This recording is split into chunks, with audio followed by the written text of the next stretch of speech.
What happens when the world's most logical mind is asked about the one thing science can't explain? In front of thousands, Elon Musk faced a question he couldn't calculate. Do you believe in God? What he said next left the room stunned and may change how you see him forever. Before we continue this incredible story, let us know where you're watching from. If you enjoy stories like this, subscribe to the channel because tomorrow we have another inspiring story you won't want to miss. The lights dimmed. A quiet hush fell over the auditorium as thousands leaned forward in their seats. The air was thick with anticipation, not from spectacle or entertainment, but from something far more rare. A moment where belief and reason would meet face to face. People had come from all backgrounds: engineers, pastors, scientists, families, skeptics, believers. All eyes were on the stage. On the left stood Joel Osteen, calm and collected, his hand resting gently on a well-worn Bible. He smiled warmly at the crowd, his presence peaceful but strong. On the right was Elon Musk, crisp suit, hands folded in his lap, expression unreadable. He was known for his quick mind, his big ideas, and his boldness. But tonight, there was a different stillness in him. Measured, contemplative. This wasn't a press conference. It wasn't a product launch. It was something much more personal. Two men, each with a vision of the world, standing under the same lights, ready to talk about the one thing that has divided and united humanity for centuries: faith, science. The moderator welcomed them, then stepped back. Joel turned, his voice calm. "Elon," he said gently, "do you believe in a higher power?" The room went silent. Elon looked up, eyes steady. What would he say about God, in front of the world? Elon paused, eyes focused but calm, as if weighing the question not just intellectually but emotionally. "I believe in science," he said, his voice steady. "I believe in what can be tested, what can be measured, what we can prove." A murmur rippled through the crowd. It wasn't a combative tone. There was no arrogance, no smugness, just certainty. He let the silence stretch for a moment before adding, "But faith, that's something else entirely." Joel nodded slowly, showing no sign of challenge. "I understand," he said, "but let me ask you this. Where do hope and love come from, Elon?" His voice was soft, yet the question cut deep. Where does compassion live? Where does purpose come from? Are they simply chemical reactions, or is there something more? The auditorium was silent, hanging on every word. Elon shifted in his chair. "We can explain a lot through neuroscience, through biology. Emotions, attachments, all have origins we're beginning to understand." His tone remained composed. "But yes, some things still elude definition." Joel leaned forward just slightly, not to confront, but to connect. "Exactly. Maybe not everything needs to be explained. Maybe some things are meant to be trusted." Elon didn't answer immediately. He looked down at his hands, then back at Joel. His voice was still even, but quieter now. "I've always felt more comfortable in the realm of data, of certainty. Faith feels unanchored. But so does love," Joel said gently. "And yet we still choose it." Elon didn't back down, but something shifted. The crowd could feel it. A wall had not fallen, but it had been touched, and the conversation had only just begun. Elon sat still for a moment, then spoke in a tone that was calm but firm. "Faith," he said, "is just a way of explaining the unknown. That's what it's always been. When people didn't have answers, they created stories, gods, miracles, divine interventions to fill the gaps. But the more we learn, the fewer gaps there are. Science doesn't need faith to function." His words echoed through the room. He wasn't angry, not mocking, just logical. He continued, We've replaced myths with models. We used to believe the sun revolved around the earth. Now we know better. We used to think illness was a punishment from the divine. Now we understand biology. As knowledge grows, mystery fades. Joel didn't react with offense. Instead, he nodded slowly, as though Elon's words had been expected. "But what if faith doesn't exist to explain what we don't know?" he asked gently. "What if it exists to carry us through what we can't control?" He leaned forward, his voice lower, more intimate. "I've sat with people who had nothing left. No money, no home, no health, and yet they still had hope. They still believed. I've seen miracles happen in hospital rooms, not always in the body but in the soul. Peace where there should have been panic. Forgiveness where there should have been fury." The audience was drawn in. Joel wasn't just making a point, he was telling stories that lived in people's bones. "I've watched a grieving mother lift her eyes and thank God for the years she did have with her child, instead of being destroyed by the ones she lost. That's not science, that's faith." Elon looked at him. The defiance in his expression had faded, replaced by something quieter. Perhaps curiosity, perhaps discomfort. His fingers tapped once against the chair arm, then stilled. Joel softened his tone even further. "You and I, Elon, we both care about the future. We both want to solve problems. But not every problem is physical. Not every answer is mathematical. Sometimes we face things that no invention, no formula, no data can fix." He paused, letting the room fall silent again. "So let me ask you," he said, eyes locked with Elon's. "When science fails, when the algorithms break down and the answers run out, what do you turn to?" Elon didn't reply, but the silence that followed spoke louder than words, and everyone leaned in, waiting to hear what came next. Elon sat back in his chair, his posture more relaxed now, though a flicker of restlessness remained in his eyes. The silence between him and Joel lingered, not out of tension, but out of something deeper: reflection. For a man used to fast-paced answers and cutting-edge breakthroughs, Elon's hesitation spoke volumes. When he finally opened his mouth, his voice was softer than before. "I think about it sometimes," he said. "Even I wonder if there's something more." The words fell gently into the silence, but landed like a stone in still water. A ripple passed through the crowd. There was no dramatic music, no applause, just stillness. Elon Musk, the man who'd built rockets to leave Earth, who believed in colonizing Mars, was openly admitting to wondering about something beyond all of it. Something greater. Something unseen. Joel nodded slowly, not surprised but moved. "Even the greatest minds," he said, "need something greater to believe in." His voice held no judgment, only kindness. "It doesn't matter how far we go, how much we build, or how smart we become. There's still that quiet question in every human heart. Is this all there is?" Elon's face was unreadable for a moment. Then he looked down, as if avoiding the eyes of the crowd, or maybe the weight of his own thoughts. "I've always believed we could solve anything with enough intelligence, enough innovation, that we could build our way out of any problem," he said. "But lately, I'm not so sure." The crowd was silent, leaning forward in their seats. This wasn't just a public conversation anymore. It had become something more personal, something human. Elon wasn't debating anymore. He was wrestling with belief, with doubt, and perhaps with himself. Joel leaned forward, his tone still gentle, still calm. "That uncertainty? That's not weakness, Elon. That's being human.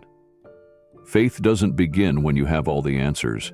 It begins when you realize you don't." Elon looked at him, and for a long moment said nothing. He wasn't known for pausing, but now it was as though he was searching for the words, searching for something honest to say without deflecting. "I've reached for the stars," he said finally, "but maybe the hardest journey is inward." Joel nodded again. That's the journey we all face, in one way or another. The one that leads us not to more knowledge, but to more meaning. The audience could feel the shift. The dynamic between the two men had changed. This wasn't about proving a point anymore. It was about uncovering something real. Then Joel asked the hardest question yet, one that would strike at the core of Elon's deepest beliefs. "Elon," he said carefully, "do you think humans can save themselves?" The words hung in the air, sharp and sincere. Elon blinked, visibly taken aback. And once again, the room went completely still, waiting. Elon took a breath, deeper than usual, as if he was searching for balance before answering. His fingers curled once against the edge of his chair.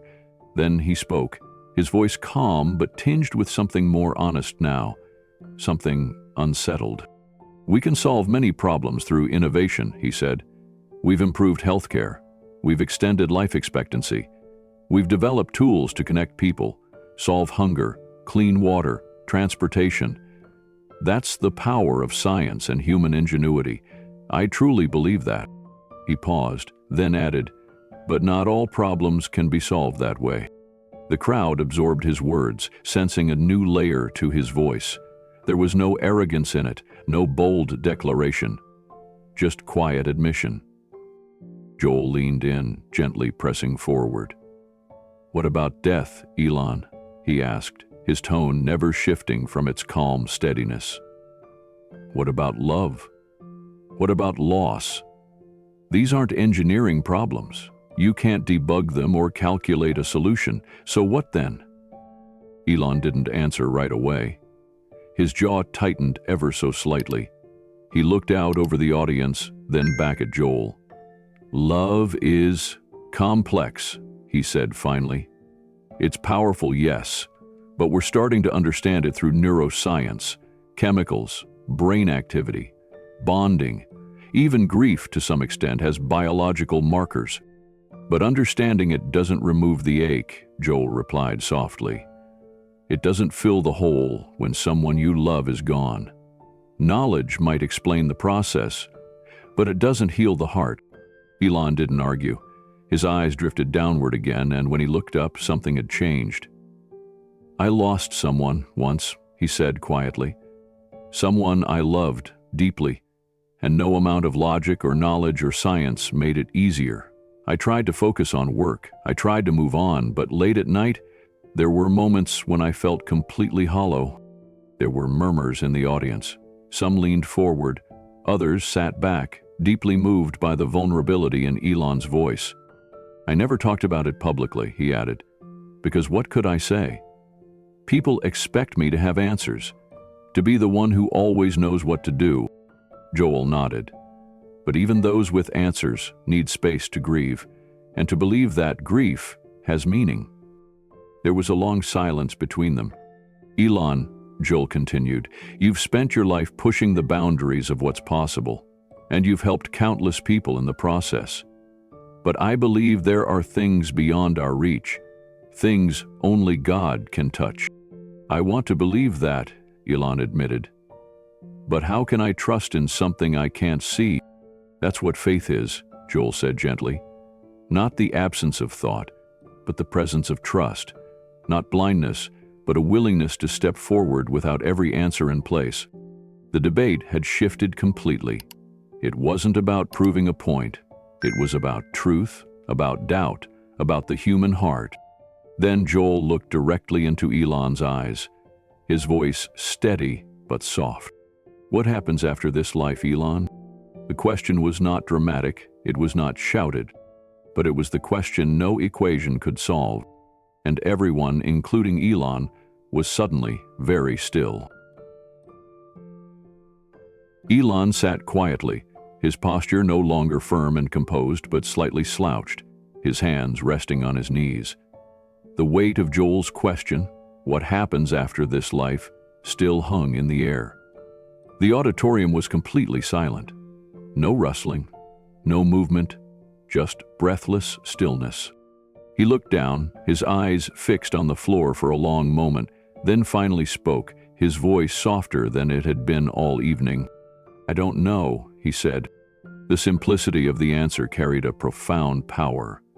Coming from a man who had spent his life pursuing answers, who had built companies on the foundation of certainty, logic, and calculated ambition, the phrase hit like thunder in a quiet room. "I've devoted myself to understanding the world," Elon continued slowly, "to finding solutions, to reaching beyond what we know. But when it comes to that question, what happens next? I don't have an answer. And that bothers me more than I usually admit." There was no mask in his voice now, no intellectual armor, just truth. Joel nodded, his expression warm. "That's where faith begins," he said gently. "Not in certainty, but in trust. It's not about having every answer. It's about choosing to believe there is one, even if we can't see it yet." Elon looked up, meeting Joel's eyes. His expression had changed. The usual tight focus was gone. In its place was something more open, more vulnerable. His guard, layer by layer, was starting to fall. "I've always felt like believing without evidence was dangerous," Elon said. "But maybe there's another kind of danger. Living without wonder, without hope." The audience remained completely still, many visibly moved, not by a dramatic conversion, but by the honesty of a man willing to admit that logic had its limits. "I've spent so long looking outward," Elon continued, his voice steady but low. "Into the stars, into the next problem to solve, the next boundary to push. But I've rarely looked inward." Joel leaned forward slightly, his tone soft but pointed. "Sometimes the greatest discoveries don't happen in space or in science labs. They happen inside the heart." Elon didn't speak. He sat in silence, processing, reflecting, visibly unsettled, but not afraid. Then Joel asked a question, not loud, not dramatic, but piercing. "Elon," he said gently, "have you ever looked within?" The words landed in the quiet like a spark, and in that moment, no one in the audience moved. Everyone waited, because they knew something in Elon had just shifted. Elon remained still, his fingers gently interlocked as he stared toward the edge of the stage. His silence wasn't resistance, it was reflection. A quiet reckoning was taking place inside him, visible to everyone watching. He had answered so many questions in his life with precision and logic, but tonight's conversation had unraveled something deeper. This wasn't about intellect anymore. It was about humanity. "I've always looked to the stars," Elon finally said, his voice low, steady, but filled with something new. "Humility. Ever since I was a kid. I believed that if we could reach beyond our planet, we could find answers. We could fix things. We could survive. Space was the answer to everything unknown. It still holds a lot of promise, but lately I've been wondering if the real journey is somewhere else." He paused, then added, "Maybe I need to start looking inward." The audience was quiet. Some nodded. Others sat frozen, captivated by the vulnerability of the man in front of them. Elon Musk, the visionary builder of rockets and dreams, wasn't trying to lead this moment. He was living it. Joel nodded slowly, moved by the shift he was witnessing. "Elon," he said, "God didn't just create you to build things. He created you for more than intellect, more than knowledge. He created you for purpose, for connection, for eternity." Elon didn't respond with his usual thoughtful counter. He didn't argue or deflect. He just listened, fully. His eyes didn't wander. He wasn't calculating a response. He was absorbing every word. "You're brilliant," Joel continued. "But brilliance isn't the same as peace. You can know everything in the universe and still feel empty. But purpose? That comes from something bigger than us. That comes from the one who made us." Elon's face was calm, but something behind his eyes flickered. A softness, a question forming that even he didn't yet know how to answer.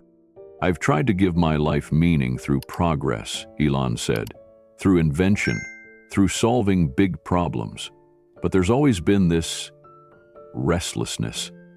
Like no matter how far I reach, something is still missing." "That's because what's missing," Joel said, "isn't something you can invent. It's something you have to receive. It's not built, it's given, and it's already reaching out to you." Another silence fell over the auditorium. Not awkward, not heavy. Sacred. Elon looked out at the audience, thousands of eyes locked on him. He glanced back at Joel, who leaned in slightly, not with pressure, but with sincerity. Then, in a voice soft but unmistakably clear, Joel asked the one question that had lingered in everyone's mind since the moment the debate began. "Elon," he said, "do you believe in God?" The question, simple and direct, echoed through the stillness, and every heart in the room waited for what he would say. Elon sat motionless for a moment. The question had landed, but he wasn't rushing to respond. He looked down at his hands, then up at the ceiling, then back at Joel. The room was silent, waiting, not for a performance, but for something real. The lights were soft, but the air felt electric with anticipation. Elon took a long breath, slow and steady, as if he knew that what he said next mattered more than anything he'd ever said on a stage. "I don't know," he said quietly. His words weren't an escape or a deflection. They were honest, vulnerable, raw. "But," he added, looking back at Joel, "I'm willing to find out." The moment the words left his mouth, a ripple moved through the audience. It wasn't applause at first. It was silence, giving way to something deeper. Then came the sound. Hands clapping, people rising to their feet, not because Elon had declared a belief, but because he had declared something far more powerful, the truth. Joel smiled. Not the smile of someone who had won an argument, but the smile of someone who had witnessed a moment of growth, of grace. He stepped closer, his voice filled with warmth. "That's faith, Elon," he said. "Not knowing, but trusting there's more, trusting that you were made for something greater, and being willing to search for it." Elon nodded. For once he had nothing more to add, and that was okay. He stood, and Joel extended his hand. They shook, not as opponents who had battled over ideas, but as two men who had dared to meet in the middle of something much bigger than themselves. A scientist, a pastor, standing side by side. The applause swelled again, this time slower, deeper, full of respect, not because one man had convinced the other, but because they had both shown something rare: humility, honesty, and the courage to question the things that matter most. Elon stepped forward and looked out at the crowd. "I've spent my life looking outward," he said, "trying to understand the universe. But maybe it's time I start asking, what's going on inside me? I don't have all the answers, but maybe that's where the real journey begins." Joel nodded beside him, his expression peaceful. And in that moment, the lights on the stage didn't shine on a winner or a loser. They shined on something more meaningful. Two people, different in background, united in curiosity and compassion. It wasn't a debate. It was a doorway to something deeper. What if the most important answers in life aren't the ones we can prove, but the ones we're brave enough to ask? Tonight, Elon Musk, someone known for breakthroughs, logic, and certainty, reminded us all that it's okay not to have everything figured out. And maybe, just maybe, that's where something beautiful begins. If you've ever wondered about your purpose, if you've ever stared up at the stars and asked if there's something more, you're not alone. Faith isn't about having all the answers. It's about being honest with the questions. It's about searching, reaching, hoping, and trusting that the journey itself has meaning, even when the destination is still unclear. So wherever you are in your story, whether you're grounded in belief, struggling with doubt, or standing somewhere in between, we want to walk with you. We believe that moments like this matter. Conversations that bridge reason and belief. Moments that remind us it's not about having it all together. It's about being willing to open your heart. If this story touched something in you, we invite you to subscribe to this channel. Here we share stories that go deeper. Stories that stir the soul, awaken questions, and offer hope. Because sometimes the most powerful journeys begin with 3 simple words: I don't know.